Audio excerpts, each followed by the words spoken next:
ازيكم يا حبايب قلبي، عاملين ايه؟ النهارده بقى هنخزن باميه مع بعض.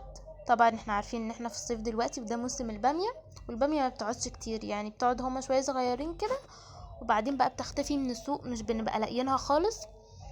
طبعا بقى احنا مثلا حابين ناكلها بقى خضرة، في ناس متحبش الحاجات اللي هي بتبقى جاهزه من مجمدات او كده، فتبقى جميلة قوي.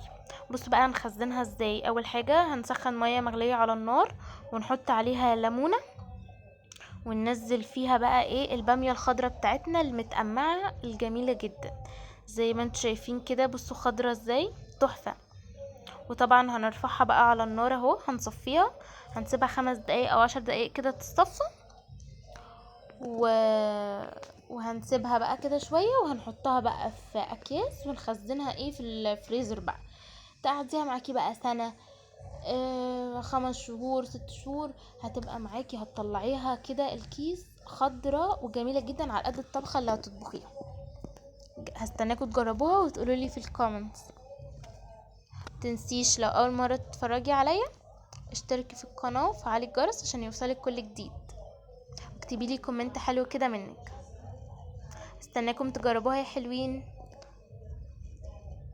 بصوا بتفضل خضرة وجميلة جدا جدا. دي للناس اللي هي مش بتعرف تخزن البامية اهو. لو عايزين فيديوهات زي دي كتير قولولي في الكومنتس، بحيث ان احنا نخزن الخضار كله. طبعا انتوا عارفين ان الخضار ده مفيد جدا جدا وفيه فيتامينات عالية قوي قوي. انا عملت لكم طبعا وصفة قبل كده واحنا طبخين البامية دي. هعمل لكم برضو وصفات تانية ليها وهطلعها لكم من الفريزر واوريها لكم ان هي بتفضل خضرة زي ما هي، محتفظة بالقيمة الغذائية بتاعتها. بصوا خطيرة يا جماعة بجد. الوصفة دي احلى وصفة لتخزين البامية، بجد هتدعولي عليها. اشوفكم في فيديو جديد ان شاء الله.